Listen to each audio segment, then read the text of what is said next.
Alright, as always, here's your problem, systems of inequalities, graph it, find the intersection points, and so do this first. Go ahead and look at the problem, pause this video, and do it yourself, and then watch how I do it and see how close your answer is to mine and your method is to mine. So this system, what I'm going to do first is graph the red line, and what I like to do when they're in that form, 2x minus y equals 5, that's the line I'm trying to graph. Notice it's going to have to be a dotted line because of the inequality that doesn't have the equal to underneath it. That means it's going to be a dotted line, not a solid line. Alright, so I'm going to graph this the easiest way, which in my opinion is by finding the intercepts. If I plug in 0 for x, y is going to have to be negative 5, because negative y equals 5. Solve that equation. Y equals negative 5. If y is 0, then that means 2x equals 5, which means x equals 5 halves. So 5 halves is the x-intercept, which is 2.5. So here's my x-intercept, 2.5. Here's my y-intercept, 0, 1, 2, 3, 4, 5, negative 5. And so my line between those two, I'll draw the line in, and I'll try to draw it as close as possible to correct, is right about there. And of course that's got to be a dotted line, so let's make that dotted. Alright, so there's my line. Okay. There's my first line. Let me erase this. And now let's do the same thing for the green line. So for my green line, I'm going to write 1/2 x plus y equals 5. And let's do that again. If x is 0, what's y have to be? 5. And if y is 0, what's x have to be? Let's write that out over here. 1/2 x equals 5. If 1/2 x equals 5, multiply both sides by negative 2 to get rid of the negative 1/2, and you get negative 10.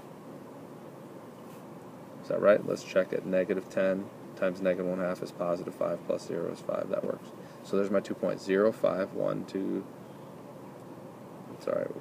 1, 2, 3, 4, 5. 0, 5 is up there. And 0, negative 10. Negative 10, 0. 1, 2, 3, 4, 5, 6, 7, 8, 9, 10. All the way over here. So my line is going to look like something like this, right about like that. And of course that also is a dotted line because of the inequality symbol right here. It did not say greater than or equal to, it just said greater than. And now we're going to find out. Notice that you can continue these lines to see where they intersect, and it's going to be just kind of a rough place. I don't know exactly where they intersect, but it's somewhere up there, assuming I did everything right. So now those are our lines. Now we're going to shade both of them. Let's do the red one first. Let's use 0, 0 as your test point. Is 0 minus 0 less than 5? The answer is yes, it is. So I know it's this direction. The red is this direction. Now let's do the green. Is 0 plus 0 greater than 5? No, it's not. So it's not toward 0, 0. It's away from 0, 0, so it's this way. So where is the solution? The solution is everything, not inside here. The solution is everything between, not including this dotted line and not including the red dotted line, but everything above that and to the left of it. That is the solution to that system of inequalities. Now to find this point right here, I'm going to do this in blue so you can see. To find that point right there, I need to solve that system of inequalities. So 2x minus y equals 5, negative 1/2 x plus y equals 5. I'm going to solve this system, and the easiest way to solve this system is by linear combinations or elimination, because when I add them down, the y's go away. This is just 1.5, which is 3/2 x equals 10. 3/2 x equals 10. Multiply by the reciprocal to get rid of that. x equals 20/3, which is what, 6 2/3? Does that look about right? 1, 2, 3, 4, 5, 6 2/3. Yeah, it does. It looks really close to being right. See that? 6 2/3 is right there. And then now if I want to find that y value, I plug that back in. 20/3 into either of the x's. I'll plug it into the first one. 20/3 minus y equals 5.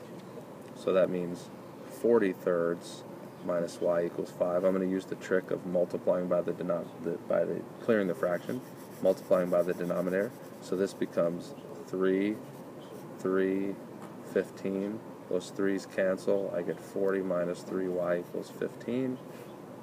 Now I'm going to subtract 40 from both sides, so negative 3y equals negative 25, which means y equals 25/3, which again looks about right because 25/3 is 8 1/3, which is 1, 2, 3, 4, 5, 6, 7, 8 1/3. Look at that, perfect. There's 8 1/3 right there. And on the bottom down there is 20/3. So this is 20/3, comma, 25/3. Now some teachers will want you to put that point in there. Probably in basic algebra they won't, but eventually you'll have to know how to do that, and that's certainly a skill that you need to know. Usually you don't get ugly fractional answers like that in Algebra 1 class, but if it's an advanced algebra class, Algebra 2 trig or something like that, you might have to do that, find those points. So that's why I found them for you. That's your answer. Oh, one last thing. This actually wouldn't be a filled-in circle, technically, because those are both dotted lines, or if even just one of them was a dotted line, it would be an open circle. Because is this point actually a solution? Does this point actually solve this system? The answer is no, but it's awfully close to each one of them. If these had equal signs, that would solve them, but they don't have equal signs. So that it would be like saying 5 is less than 5. Is that true? No. 5 is equal to 5. It's not less than 5. So that has to be an open circle right there, technically, for that intersection point.